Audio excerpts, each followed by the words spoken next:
Okay, it looks like we're live everywhere we should be live, which is exciting. So I'm going to make a start and people can join us as they come through. Hello, everybody. Thanks to my wonderful panelists and co-host. So I'm really excited to open today's event to celebrate International Women's Day, which did take place internationally yesterday, but we're catching up here in Tasmania and Victoria. It was a public holiday yesterday. And the goal for today's conversation is really to talk about barriers to equity and diversity, but not from an individual perspective or focusing on individuals within underrepresented groups. We're focusing on the system as a whole and structures as a whole, and looking at some successful initiatives in the past that have addressed those barriers. So just a little bit of housekeeping. I'm sure most of us are aware of how to do things on Zoom, but just in case, we'll just cover that off. If you could, I'd really appreciate questions directed to our panelists to be posted in the Q&A. That's the box that I'm going to be monitoring. Do feel free to interact together in the chat. That's totally fine, but I won't be monitoring that. So also at any point, you can add questions into the Q&A box and I will try and prioritize them for our panelists. And other than that, I should make you aware that this is being recorded and it's also being streamed live to Facebook, and that includes the chat being visible. So if it's clicked on by me, it will be visible as it's streaming from my computer. Oh, there we go. Alrighty, so I would just like to say that this event is organised thanks to funding from Inspiring Australia that was given to That's What I Call Science, which is part of a broader campaign to celebrate women in science, technology, engineering and maths throughout the year of 2021, which will culminate in a month-long campaign for National Science Week during August. So you can check out any of the previous events or upcoming events by visiting thatscience.org or finding That's What I Call Science on any of your social media channels. So I'd like to begin by introducing myself and my co-host and panelists. So my name is Dr. Niamh Chapman, and I am a postdoctoral research fellow at the Menzies Institute for Medical Research. I am the co-chair of the College of Health and Medicine, University of Tasmania Equity, Inclusion and Diversity Committee. And I'm also the founding director of That's What I Call Science, which is a radio show and podcast that focuses on celebrating the diverse stories of people in science, technology, engineering, and maths. Enough about me. So I'm delighted to introduce my friend and co-host and go-to for inspo, Mibu Fischer, who is an early career marine ethnoecologist with the CSIRO. She is an Aboriginal scientist who uses her skills to build relationships between First Nations communities and the research sector. And Mibu joins with other Indigenous and traditional practitioners to strengthen the global Indigenous voice and leadership in areas of marine research and coastal livelihoods. Mibu is also a co-host with That's What I Call Science, focusing on our Indigenous content and engagement and marine science content. Thanks for co-hosting today with me, Mibu. Next, I'd like to introduce Professor Madhu Bhaskaran, who is an award-winning electronics engineer and innovator who co-leads the Functional Materials and Microsystems Research Group at RMIT University. Her work seeks to transform conventional hard electronics into soft and unbreakable products, thin enough to create electronic skin. Besides research, Madhu has a keen interest in gender equity and research training and has held leadership positions to advocate for the next generation, and is also a board member of Women in STEM Australia. We're co-hosting this event with us today, which was part of my intro. Next, I'd like to introduce Dr. Annabella Newton, who I'm going to call Bella for the panel. Dr. Annabella Newton is a patent attorney and trademarks attorney at Phillips, Orman and Fitzpatrick. She works with innovative clients in the chemical sciences sector, providing tailored IP advice aligned with commercial objectives. Annabella has always been involved in the wider scientific community and currently serves on the board for Women in STEM Australia and is past president of the Royal Australian Chemical Institute's Women in Chemistry group. Welcome, Bella. And last but definitely not least, one of the most supporting women I know, because I've had the joy of meeting you and interacting with you for quite a long time, but everyone here is very supportive, is Dr. Emma Burrows, who leads a research team at the Florey Institute of Neuroscience and Mental Health. Emma is a board director of Women in STEM Australia, co-founding member of Women in Science Parkville Precinct, and past chair of the Florey Equity Committee.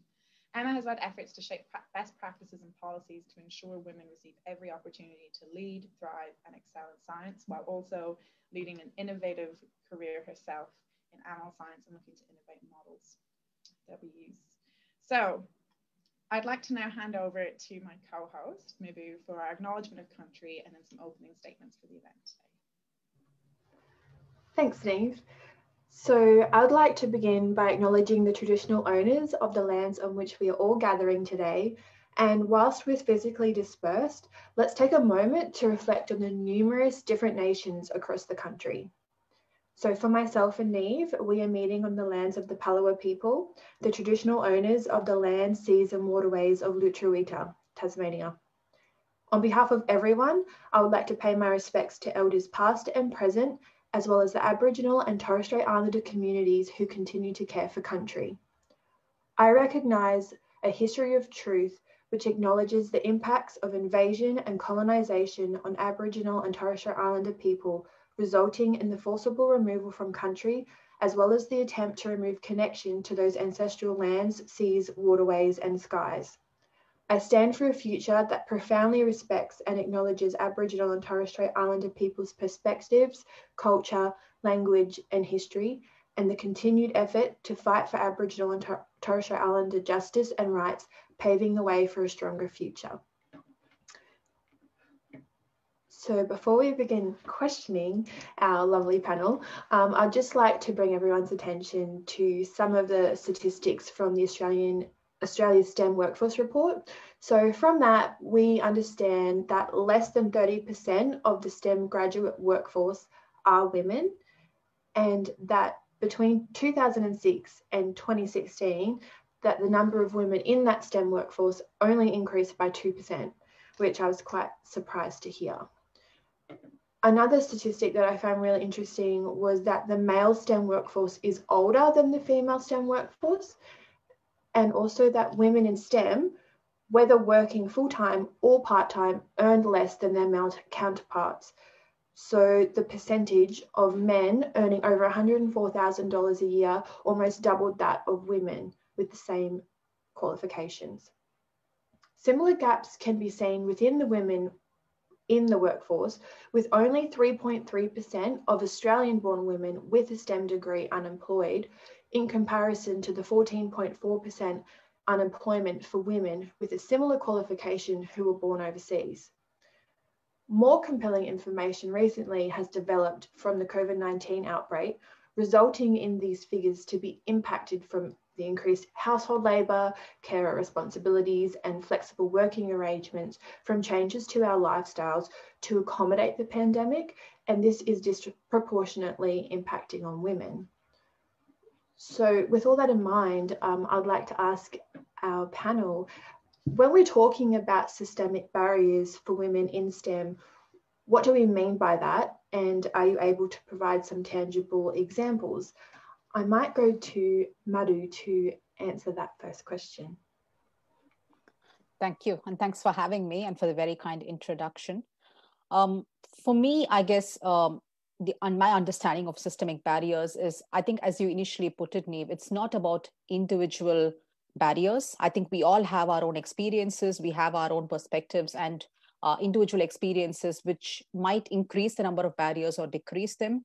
But then obviously there are bigger things in place which are just running across the entire institution, which are just period blocking the progression of women. So it's not an individual perspective, it's more of something which has to be fixed at the institution level rather than an individual to individual basis. There are loads of them, obviously, right from the start to the later stages of your career. But a lot of them are, so just career interruption alone for women, there's a lot of barriers around that particular space, especially around the support needed for career interruptions, you exiting the workforce and then coming back into the workforce, and the lack of flexible work arrangements and things like that. But if you look at it more from the perspective of progressing to leadership positions, then that's a different set of barriers. So in terms of, lack of role models, a lack of, mentoring, which might be available for women to take up as they progress along the chain. And more recently, I would also say it's not so much a barrier, but in some ways it's probably a lot of shooting on our foot, because we made a lot of noise about the lack of women sitting around tables or sitting around committees or having their voice heard. But one thing which is damaging it is the fact there are too few women to go around doing that. So now we find ourselves just dispersed around every committee, every promotion committee, every recruitment committee, and every other committee which there can be. And there's only X number of hours in a day. And I think we just find ourselves too thinly spread. So that is also turning into a barrier in some sense, because that's taking you away from your day job and meeting your core responsibilities of your job for which you've actually been employed to do, or the job you're actually more passionate to do, rather than serving on multiple committees because you need to, tick the box of making sure that there's gender representation. I'll probably leave it at that and allow Emma and Bella to add the others in. Thanks, Madhu. Yeah, I really agree with what you've said there, and you've really framed nicely that we're focusing on systemic barriers in today's event. So we're not really going to talk about trying to get more women from high school into science, and we're also going to focus on the hard-hitting things, actions institutions can take, rather than focusing on individuals. So we're looking really much at that PhD qualified or undergrad qualified, how they progress through the pipeline. And I wonder, Emma, could you tell us a little bit about why you think it's important for us to take a systemic view when we're talking about barriers to equity and diversity? I think the major reason why it's important to take a systemic view is because this problem is very complex, and it is not just in STEM, it is a society issue. And I think for all of us sitting here, the past few weeks have been particularly confronting and anger-inducing, triggering as well. And this is not just because of allegations surrounding our nation's parliament, but also the reaction of our leaders. And we know that this is symptomatic of the broader culture and the system where women are just not viewed as equal.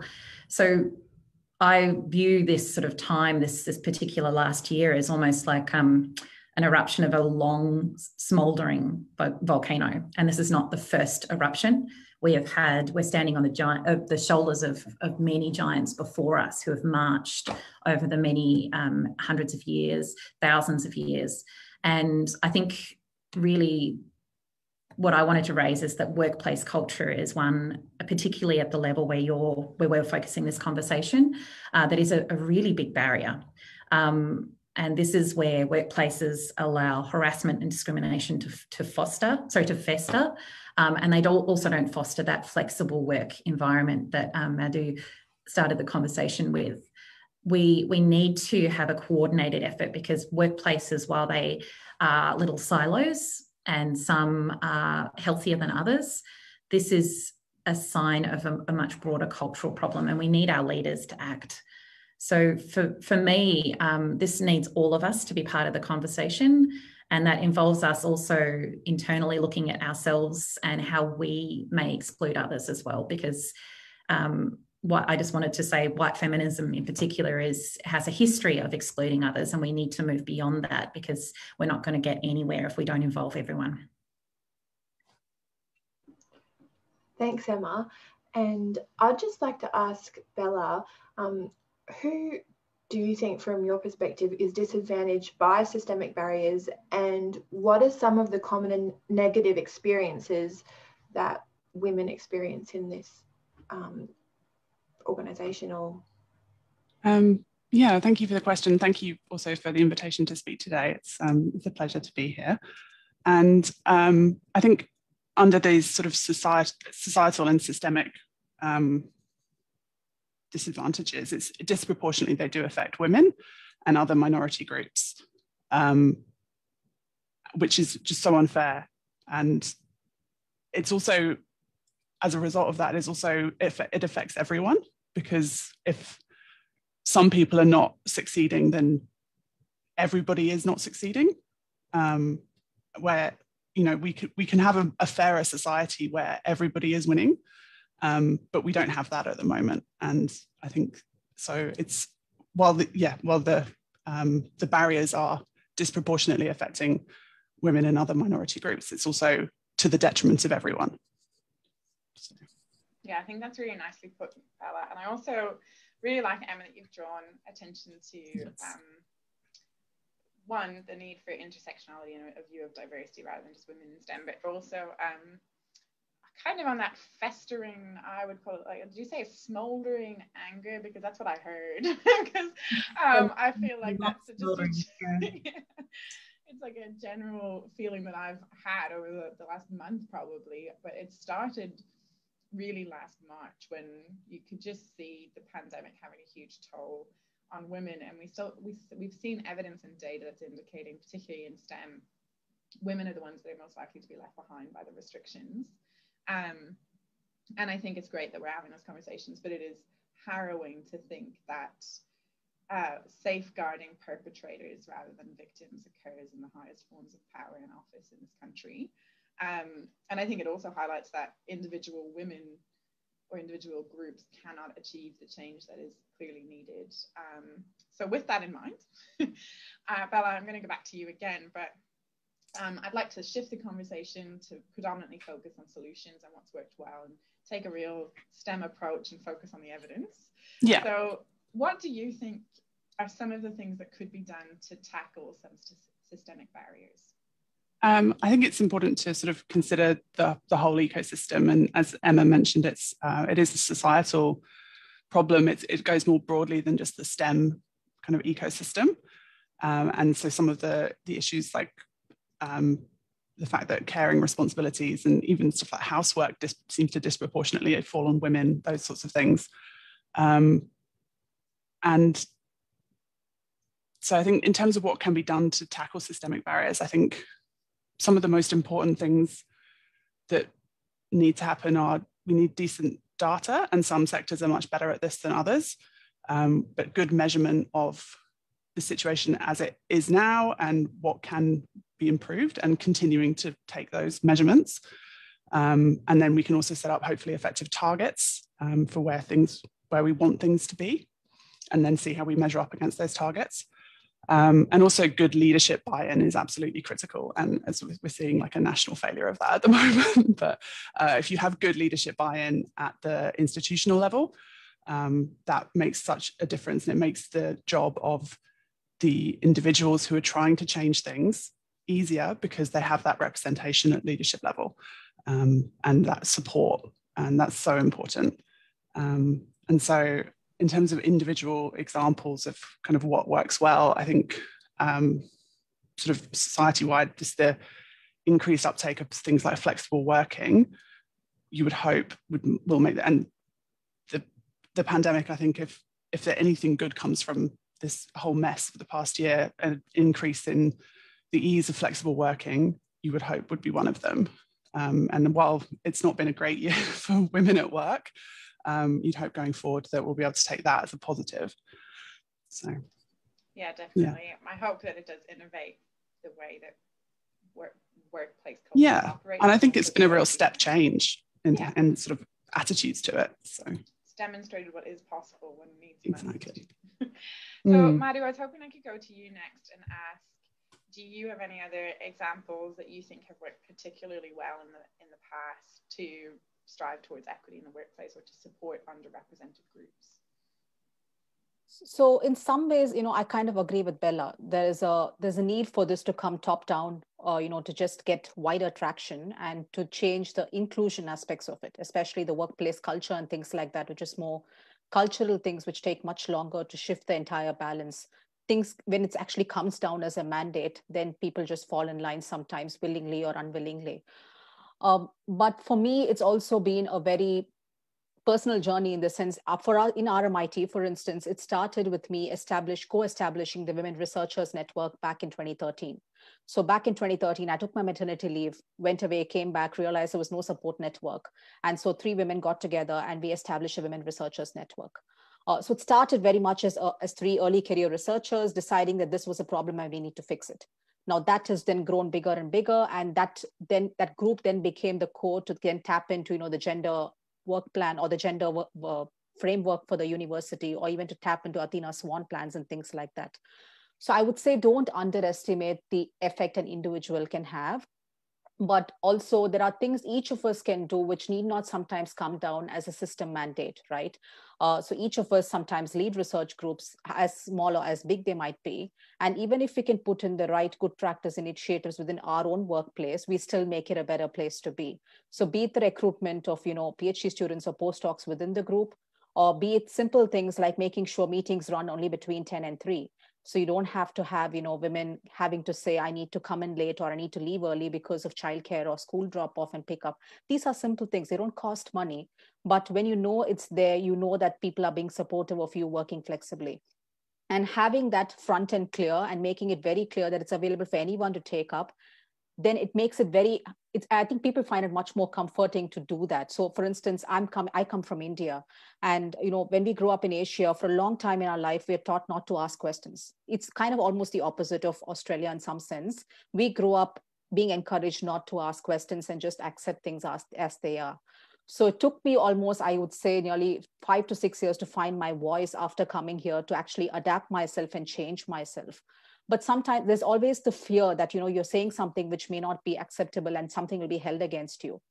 So when you can put out some good practice initiatives and make it very clear to everyone, it makes it easier to call out behavior which may not be appropriate. So if somebody schedules a meeting at 5, people can easily point to that and go, you know what, actually it's between 10 and 3 is the stipulated meeting time. So could you please, shift the meeting time? So it just makes it easier for women to step up, or for anyone to step up and just say, that's a good practice initiative. Why aren't we just following that? Because usually otherwise people hesitate to do such things. I personally relate to the cultural differences that women of colour experience in addition to being in the STEM field. And I just really liked your comment around the institutional changes. Sometimes being mandated makes people just do it because they have to. And it is a bit depressing to think about it that way, but it also comes down to like the individuals and whether it's around the changing attitudes or changing the policy, and which one's easier to change. And I guess, do you have an opinion on if changing attitudes is much harder to change than just changing the policy? And I'm assuming you'll pick changing policy because of what you've just kind of said. But yeah. I think it's kind of easier to change policy. And during the 2 to 3 year time you're trying to implement that policy, you would find people's attitudes shift as well. Sometimes people reject changes not because they strongly are against that particular initiative, but because they don't know better, or they just don't know the advantage of doing things differently. So I've seen when when the university mandated certain things for us to change or do differently, some people went into it willingly. Some people said, oh my God, okay, fine, I will do it because that's what we have to do. But you would see in 2 or 3 years time, people just go, no, I can see why they went that way. And so they fall into line. So sometimes it's harder to just wait for everyone to be on the same page and then take them along. It's just easier to just go, sorry, this is what we're doing, whether you like it or not. Hopefully one day you will see why this is important and why we have to do things this particular way. But those things obviously has to come from top down rather than bottom up. Yeah. I really like that. And it is people's attitudes do change once they're forced to do it, unfortunately. If we move on. Totally. Sorry, maybe I was just going to try and Emma had a similar story about founding something at her workplace, and I think it'd be really interesting to talk to you about that, because I really loved hearing, Madhu, about how you grew into kind of the cultural norms in Australia about asking questions, but then also you returned to the workplace and you were kind of shocked by the lack of support, so then you were really proactive and found solutions for that. So Emma, I was wondering if you could speak a little bit about that, maybe a similar experience that you've had where you co-founded the Women in Science Parkfield Precinct. But I'd specifically like to ask you if you can talk about how it's important to empower individuals, either themselves or to be allies or to be their own advocates and seek support, but how that also maybe drives institutional change. So this is grassroots. This is from the other side. We need leadership to act as well, but we also can't wait around. And so I feel uncomfortable being attributed as a co-founder, because actually WISP, or Women in Science Parkville Precinct, adopts a flattened hierarchy. And so we sort of hide the genesis of our organisation. But I'm unbelievably proud to be part of this powerhouse. So we're located in Melbourne, and what we do is we align the collective efforts of 5 medical research institutions. And the critical thing with our collaboration, our alliance, is that we are sharing and we are learning from each other. So we've been around since 2014, and we've been working to understand the key drivers of inequity, along with other Australian organisations, along with the SAGE initiative, which is a national organisation, a national driven effort. We want to extend our influence within our group of 5. We measure our progress too. So part of, I think, the success of WISP is that we use each other as guinea pigs, and we can measure which programs are working within our 5 organisations. We also use systems change methodology to really shine the light on the system around us, but also the systems that we're perpetuating within our organisations. And I think this is a really effective way of thinking, because it's really allowed us to prioritise where we want to act first. And I think this is the hardest thing in this work, is that even at the individual level, you get so tired merely existing in the system. How are you to bring the level of energy you need to actually affect change, and how can you do it alone? So I think networks provide that sense of community, and they give you energy. So I really identify with, I saw Madhu's face, you were smiling. I mean, I feel like that too within my network too, because it's so lovely to know that people feel the same, that you're not alone, and that we have a coordinated effort. So there are 60 people who make up the volunteer workforce of WISP. And they self-identify areas that they want to work in, because we feel that if you're passionate about something, that's where you're going to get the best energy. And we run programs. We connect people with other leading organisations, like certain banks and Deloitte, who have also partnered with us in order to lift up the people that are part of our community. And this actually activates people. It really gives them fuel to keep doing the work, because ideally our utopia is that we don't need to volunteer. Ideally our utopia is that this kind of work is valued, because an equal society is one that allows collaboration and coordinated effort. I mean, that's what got us the COVID vaccine. A lot of really, really fantastic decades of fantastic basic research that ended up with a coordinated effort, a global community, and working together. So we really need to shift how we value leadership and how we value how we work. So hopefully that's the utopia that we're all aiming for. But WISP definitely empowers me to remain in my field and gives me energy to go back and lead my team and show that positive face, because it is so important.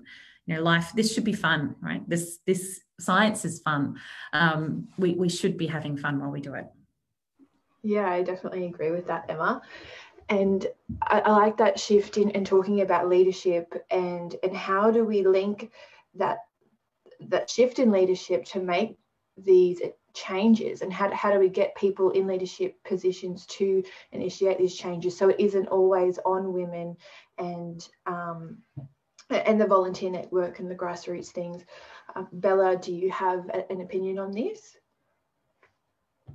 Yeah, I have some thoughts. I just wanted to echo what Emma was saying about the value of these networks. And although so many of them are sort of volunteer-led and run, including Women in STEM Australia, that I learned so much from my involvement in the volunteer networks. I've learned so much from Emma and Madhu and the rest of the board at Women in STEM Australia and the other initiatives that I'm involved with. And I think that's really valuable. And you do get energy and reassurance and learnings from those networks. And I think they're also a very powerful persuasion tool when you are looking to kind of lobby leadership. So when you're able to access that information and then that, I guess, influence, you're able to sort of, learn what is best practice. And then that helps build your case when you are then perhaps approaching leadership at your institution, and sort of saying, look, this is the case for this. Will you please support what we're trying to do here? And I think that's really important. And I think it's also about looking at what's going on, not just at the institutional level, but at the national and international level. So there's been we've got some really great research at the international level about what kind of best practice looks like for tackling systemic barriers to diversity and increasing, obviously there's a huge moral case for this, and that should be the end of the argument, but there's also a fantastic business case for it. And perhaps when people are not convinced by just wanting to do the right thing, when you apply the argument to the wallet, then that can also be very persuasive. And I think, I was reading in preparation for this, I was reading a lot of the research by McKinsey last week, and they've identified some best practices.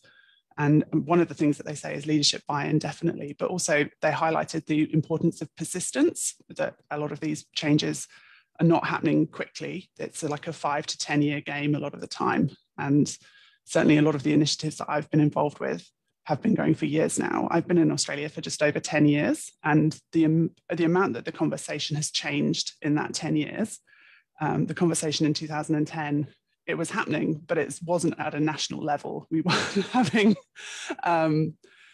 events like these. And, there's still a long way to go, and you just have to look at the events of the past month to recognize that. But it is quite amazing how far the conversation has come. So, yeah, sorry, I'm not quite sure I answered the question. I got a bit lost there.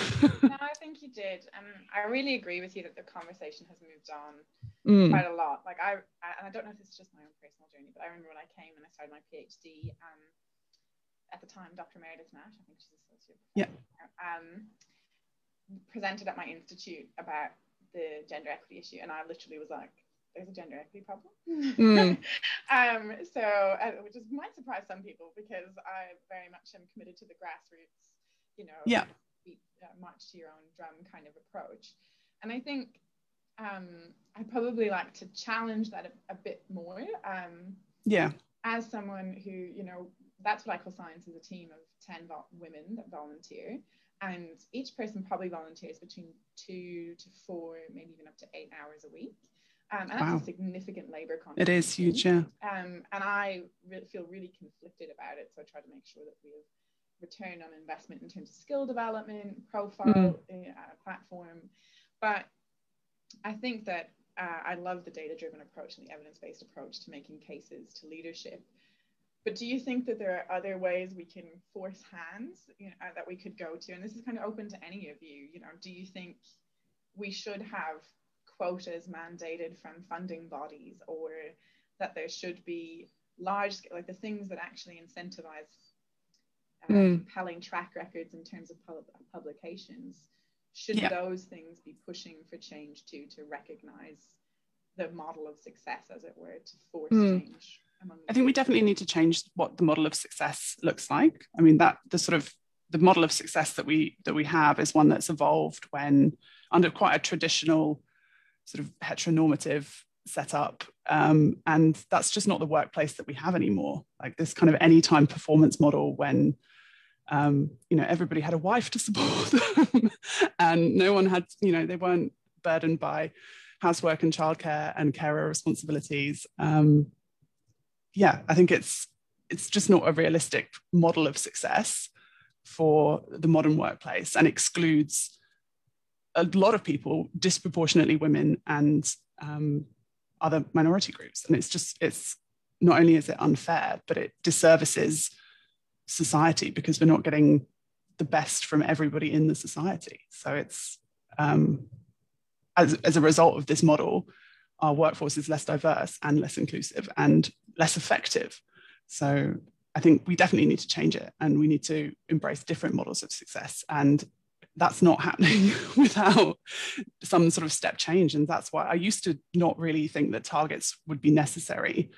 But the more time I spend in this game, the more I have these conversations. I really think that targets, whether they be aspirational targets or hard targets, are going to be necessary to generate that step change. Because otherwise we're going to be here until 2100 and it's going to be the same. We're still going to be waiting for, you know, a fair and equitable society to include us in the conversation. Yeah, I think it kind of speaks to Madhu's point earlier of like make the policy and people to come into STEM. Do you have something to add there as well, Madhu? So, you know, I found it interesting. You asked about, you know, where other organizations could put in the extra mandatory requirements and things like that. In some ways, that was how the Athena Swan movement got a lot of traction in the UK, because, you know, there was always this threat initially that it was going to be linked to funding. And if you didn't have a silver or a bronze tick, then your chances of applying for funding would be significantly impeded.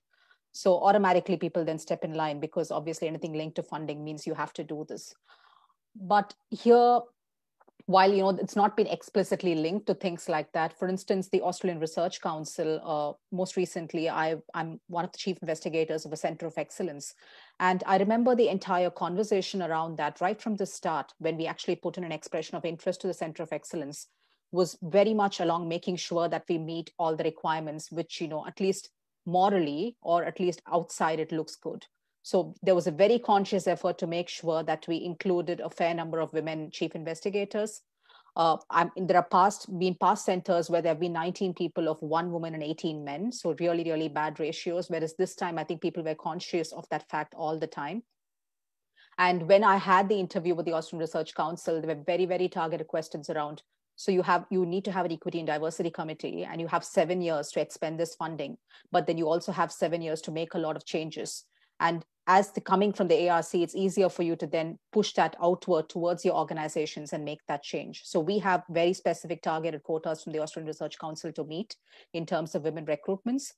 And that allowed us to then go back to our own individual organizations and say, the ARC has given this to us as a target. And so we need to make sure that we recruit the right number of women and the right number of people coming into the center.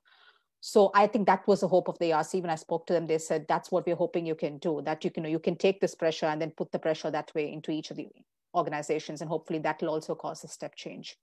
So sometimes pressure comes from outside, but I've been lucky or fortunate. I've never had to push my way through or, you know, make kick and scream to make my point across. I think people, luckily enough, the few people I dealt with at RMIT at the very early stages kind of understood why this was important, and they kind of backed it right from the beginning, well before even Athena Swan or SAGE came into the picture. But there have been other institutions where there's still a lot of question marks, and there's still a lot of lack of understanding of why this is important. Yeah, that's great. Thanks, Em. I can see that you've come on, but I also have a little bit of a follow-up question and something from the Q&A that was going to direct to you linked to that. So I was kind of wondering, it's great to have mandated quotas and things like that, but you kind of talked about this earlier, Madhu, that disproportionately affects women too, particularly if they have to be past level C, for example, because there's not that many of them given the problem. So I wondered, what do you think should we be more flexible about what we're considering a leadership level to include women at earlier career stages? And the question we had in the Q&A is, you know, when is the right time to step forward to be trained in leadership? You know, is it in high school, PhD, postdoc? And just in that context of resourcing appropriate gender equity across the career pipeline. So I maybe split it into 2 separate questions, right? One is around leadership training. And for me, that starts as early as your PhD dates. For me, leadership training is just you sitting on any committee, right? So you're a student representative sitting on a HDR committee. That in some sense for me is leadership training, because you're learning how to sit in the committee, how you can make your voice heard, how you can objectively listen to other people's opinions and contribute towards the agenda. So so people always look at leadership training as sometimes very, very big things. But if you look at it, every single thing you do towards it, right from sitting on a committee, is actually a progression towards leadership training. So the earlier you start, the better, obviously. Your other question in terms of, you know, unduly placing the pressure on women. One thing which I've found works is having a very clear work plan model, which recognizes clearly the contributions across every single thing which you do. So I'm from the School of Engineering. And so, you know, our work plan model is excruciatingly defined in terms of number of hours.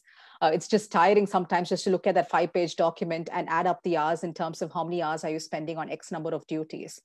So sometimes when you do that, that allows you to make the case. So, you know, there used to always be this fixed model of academics do 40% teaching, 40% research, and 20% of engagement or administrative duties. For women, the engagement or administrative duties is not 20%. Sometimes it's sitting as high as 30%. So where does that extra 10% come from, right? So it has to come from somewhere. So I think that model is slowly shifting, that everybody works to the same kind of 40-40-20 split. There are some people who obviously put more energy in certain things. And as long as the job is done at the end of the day, and there are only certain people who can do the certain job, then we need to be open to, accepting that.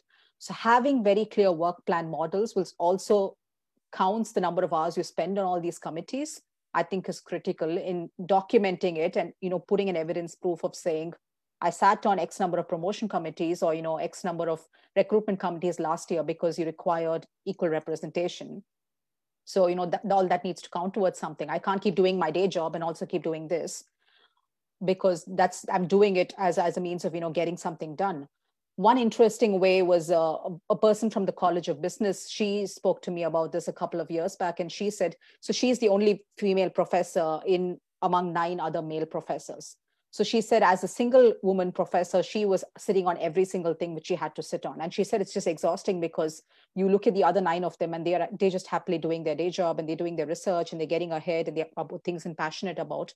Whereas she's sitting and doing all these things because she is expected to do so in some sense.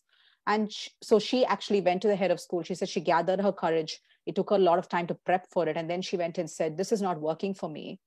I can see I'm needed in all these places, but my research is suffering as a result of that. So can you give me a research assistant who can be me in the lab while I'm sitting in all these committees? And they looked at it and they said, you know what, actually that makes sense. So sometimes you need to be creative about these things. You cannot be in 2 places at the same time. So how can you make sure that your work progresses while you're still, stepping up and leading in all those things you need to be leading at? So I guess just be creative in the ways, you can tackle these problems. Yeah, Emma, do you have a comment to add on this? I just wanted to chime in. The work that people do in service on committees should be valued more. And we wouldn't be having we wouldn't be feeling like we're in such a vice if this was part of what leadership looked like. And I would love to see us broadening the definition of what leadership looks like, because this is valuable work. In the Netherlands at the moment, they've had a big push to extend what they reward their academic researchers for. And this is also been broadened. So being an excellent educator, being someone who transitions in and out of industry, bringing the skills they learn in a completely different field back to academia, and also allowing people to move freely between the two without actually even thinking that they're 2 separate entities.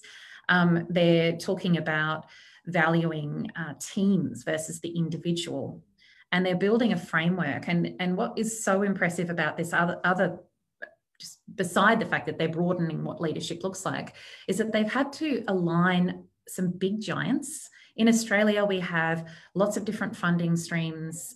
We have our political players. We have the university sector that also has its own vulnerabilities and very specific nuanced levers as well. How on earth did they bring all of these people together? But they did. And I think that was such a phenomenal thing about this. I'm watching this space. I find it very interesting to be able to just dismantle what we value and rebuild it. And so I would love to see us have a national conversation around this. What can we value in Australian STEM? How do we broaden this? We should be valuing this service work rather than see it as a burden. Some people are very good at it, and they should be in that space. So it should be just as valued as producing a lot of publications. Yeah, thank you, Emma. And there's just a question in the Q&A that is asking around, do we need to diversify funding and measures of success to support diversity? So kind of touching on, do we need to probably extend even beyond the current funding streams to look at, consulting funding, and it talks about funding allocation and outcomes. so to support specific areas where there's a lack of diversity? Yeah, I think a lot of people do this naturally in their work. We're pretty adaptable people. STEM professionals are trained in how to be adaptable and see things differently outside the box. So a lot of us do, especially those who work in typically underfunded areas as well. I've always been a mental health researcher, and we know that that is a very underfunded area. Finding sources through crowdsourcing, finding sources through collaborations with industry, these things are what we naturally do. So we do need to be adaptable in how we maintain our funding source. But I don't know, I think if I could take that to somewhere else, could we have more resourcing for people who are diverse? So we could actually be, so we don't have to be doing this volunteer work. I think ultimately if there was, I'm just going to sort of switch this because I really wanted to make this point. If we had more resourcing, we wouldn't necessarily have to be taking so much time out of this, the call to action. I love my work. I'm so impassioned to continue it. I also love my equity work, but it would be really great if I didn't have to do so much of it, or if there were more people to, share the load.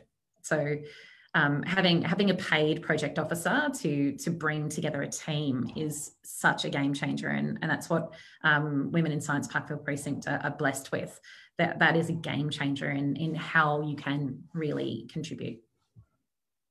I couldn't agree with you more that I love my research, and when I get a week where I focus on my research, I'm very happy. And I also, feel really committed to the cause, and I want to support greater diversity, not just women in science.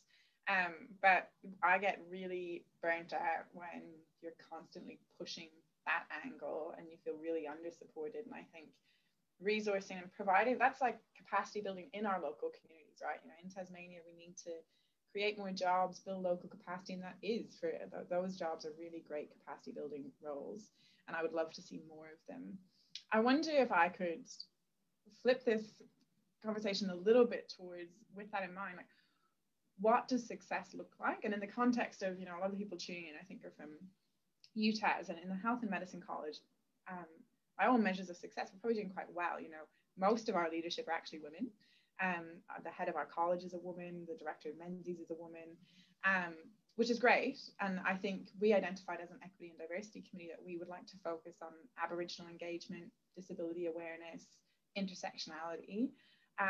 But I wonder, how do we actually measure impact in terms of initiatives to support diversity and equity?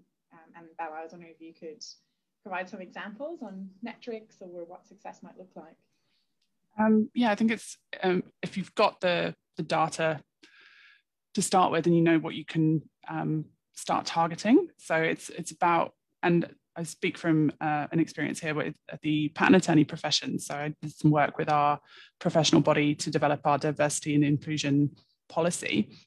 And during those discussions, it turned out that we didn't really have very good data about essentially the metrics of the people who make up the profession. It's not a huge profession, the patent attorney profession in Australia. There's about 1,500 of us spread across private practice and in-house roles, sort of tech transfer offices at universities and that sort of thing.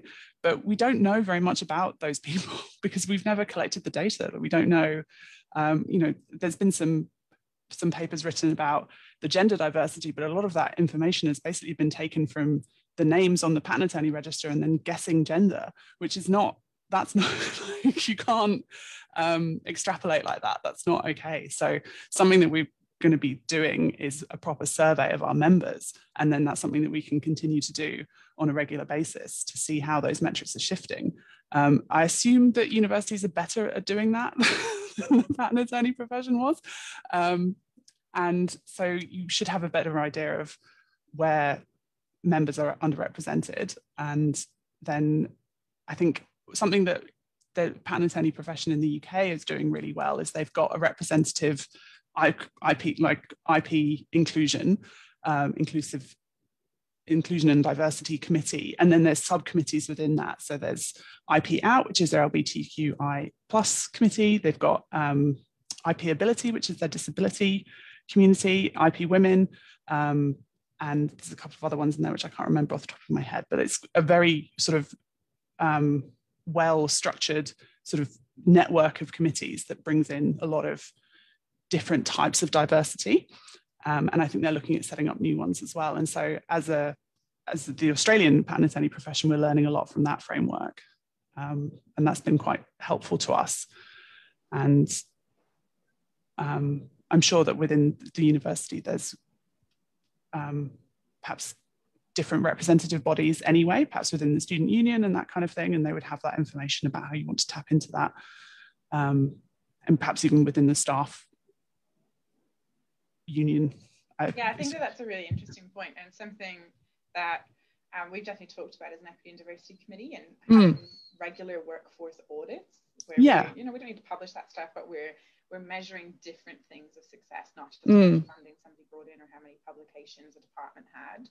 And I think somebody talked about leadership training earlier, and I think one of the greatest investments, I didn't know it at the time, that I started when I was at 15 years old, was sitting on committees and then engaging with my students' union. And it's really helped. But then for people who are maybe at this stage, what I've started to do on committees is try and be data driven in my approach to equity and diversity. So I sit on the Australian Cardiovascular Emerging Leaders Committee, and we did a workforce audit in 2019, and we identified that there were gender gaps in cardiovascular researchers, particularly those at lab head. And now we're doing more qualitative research. So it's led to breeds more research, but it also helps us as an organization be strategic in our planning. And I wonder, Mibu, you also have experience researching with underrepresented communities. And I wonder if anybody kind of wanted to talk about the types of data we collect or how we go about that approach of capturing that information, because it really depends on what questions you want to answer usually, or how frequently we need to measure success. Or maybe if you wanted to talk about on your experience of working with Indigenous communities and how that intersects and kind of promotes diversity of thought, but also diversity of practice. I can't hear you very well, Niamh. Oh no, sorry. I heard my name. I was wondering if you can you hear me better now? Yeah, I was wondering if you could speak a little bit about your work at that intersect between Western knowledge and Indigenous communities, and how you've gone about supporting that kind of fostering of diversity of thought and diversity of practice, and how that works in reality. Talk a little bit about metrics with community and stuff. It's a really difficult space to work in, and developing those metrics is another aspect altogether, because the way I work and the way a lot of my colleagues work, we want to develop these with communities, and that takes a lot of time, a lot of money, and it's just a really slow process.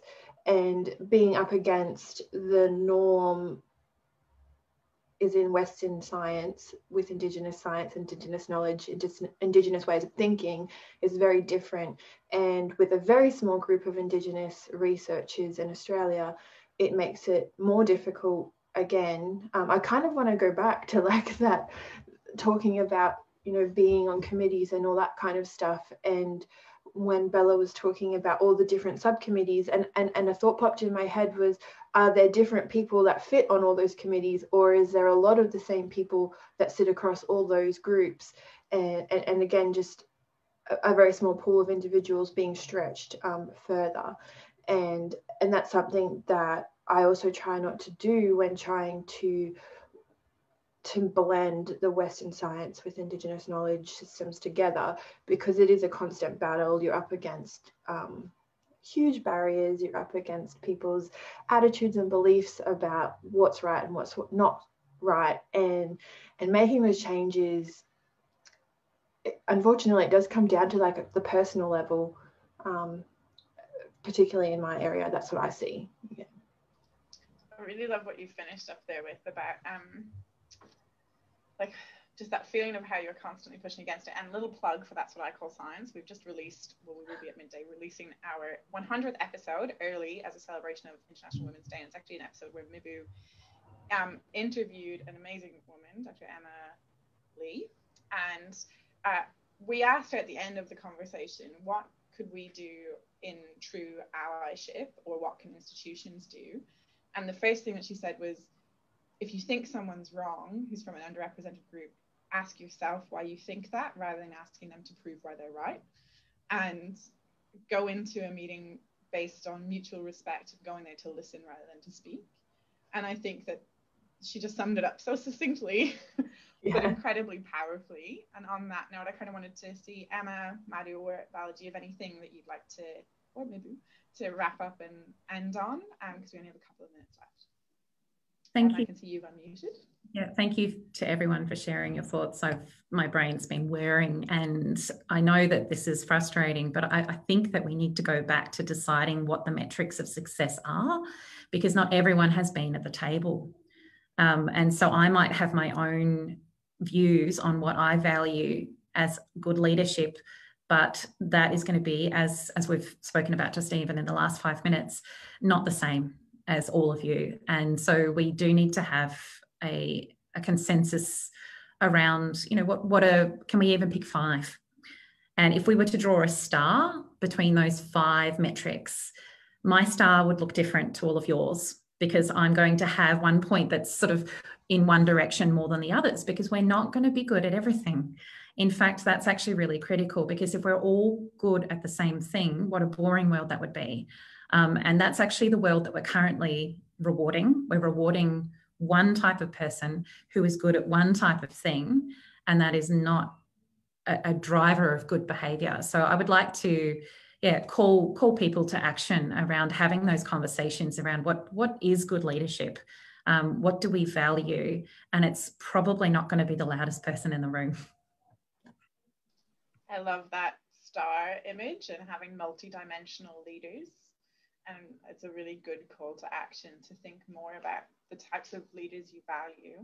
And for me personally, you know, wow, it's great to see people who've contributed a lot to my field. But I think the people who really have a lasting impact on me have leadership that I know beyond knowing what their publication record is. And I know that in the way that they interact with me and the way that they value people, and also support junior researchers is kind of something that's always been really strong in my mind. Madhu or Bala, anything to add? I'll maybe talk a little more from maybe the cultural and the linguistically diverse angle. So, you know, when Bella, we were talking earlier about collecting data and things like that, one of the interesting sets of data, which I remember RMIT collected, was around the culturally and linguistically diverse. What does the staff profile look like? What does our recruitment profile look like? And more interestingly, when we have promotion every year, rather than just put a split of X number of women were promoted and X number of men were promoted, what is the data looking like in terms of CALD people, you know, so culturally and linguistically diverse is CALD.